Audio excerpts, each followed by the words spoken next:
beauty is before me, and beauty behind me. Above me and below me hovers the beautiful. I am surrounded by it. I am immersed in it. In my youth, I am aware of it, and in old age, I shall walk quietly the beautiful trail. In beauty it is begun, in beauty it is ended. A Navajo prayer. Hello YouTube, Losing Louie here, and I have been studying Navajo handcrafted silver jewelry this week. I'm going to open with some shots of some just gorgeous handmade Navajo sterling silver pieces. So I'll let you reflect on these for a little bit. Some of these are by very well-known artists. The Navajos have been making jewelry since they learned it from the Spanish and the Mexicans, early 1900s. Some of this jewelry was created by melting down coinage of the common day. I would have to wonder how many Carson City Morgans were used in some of these pieces. But that was the silver that was available when the United States outlawed the use of U.S. coinage in silver work. The Navajos turned to Mexico to obtain their silver.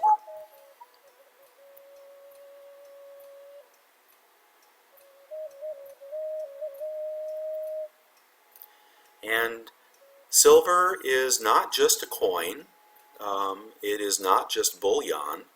It is a metal that has been appreciated for years, and what a great way to appreciate the metal by actually wearing it and enjoying it. So what I've been thinking about recently is adding a branch to my stacking tree that has this beautiful representation of silver. Turquoise has been used, as you know. It's a spiritual thing for the Navajo. That's why I opened with a prayer. And as I study this more and more, I'm absolutely mesmerized by the process of making handmade jewelry. You know, virtually no machinery is used. For the people that are carrying on this tradition, I found a video called Harrison Jim, Navajo Silversmith, and he documents nearly a 2-hour period where he goes from the forging all the way to nearly the end product, which you have just seen. I don't know if he's using coinage here or sterling silver. I think the preference might be sterling silver, 0.925, however coinage would be 0.90. And they create their blank, their silver blank, their ingot, if you will, and then they go about the process of turning that into a longer piece of metal for hand working. This is a silver rolling tool. They apply the heat once again, the annealing process, to make it malleable. He goes about measuring, calibrating it, squaring it off, quenching it, annealing it some more, quenching it some more. Here he has his little stand where he pounds on it with his hammer.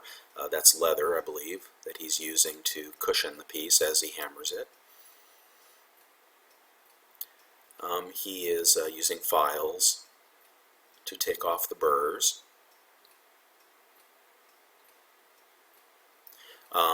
These are the shavings that he collects, the silver shavings that are reused.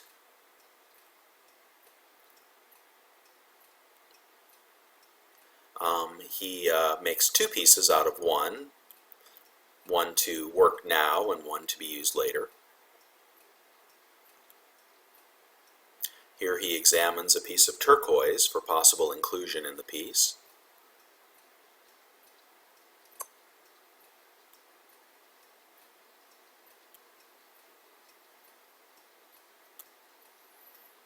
He's measuring to make sure that the lines that he's applying are parallel. I believe that's a piece of coral there. Here he goes about establishing a series of vertical lines that create the backdrop for the piece. The tools that he's using are all handmade. It is a Navajo tradition to make their own tools and dies with their unique symbols. Amazing how hard he works this one little piece of silver. I imagine this is 1 or 2 ounces, something in that range. He goes about stamping it, continuing to stamp it some more.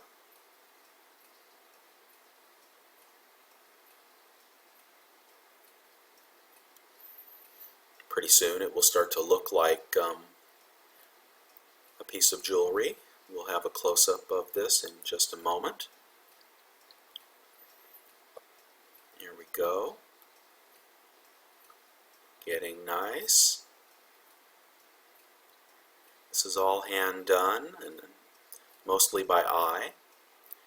Here he is taking off the edges. He does snip the corners at one point as well.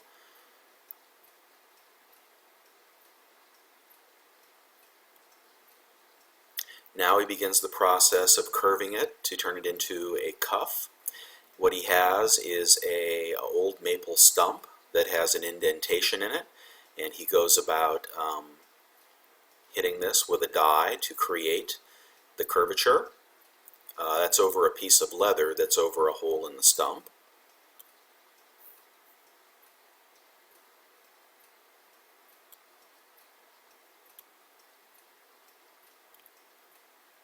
Let's see if we can get a final picture of this. I wish he had shown the finished piece, but that may be about as close as we get to seeing the finished piece. But you've seen what these turn into, and it really is a long and respected tradition. I would like to have some of these in my collection. They can be quite collectible, quite valuable, especially for named artisans. But I think they would make a pretty good investment, and what a beautiful piece to wear as well. But if you'd like to watch this video, I will put a link to it. I've watched it a couple times, and it's absolutely mesmerizing. It's almost like prayer, the way that he works this metal, and I have a lot of respect for people that do this. It's something I would like to try at some point, because in the end, look what you can turn a couple ounces of silver into. I'll go back over to those pictures real quickly. I mean, look at what the end result can be. Just beautiful. Alright, hope you enjoyed this, and shortly I will be unboxing my acquisition of a piece of Navajo silver jewelry. Until then, I bid you adieu. Bye-bye.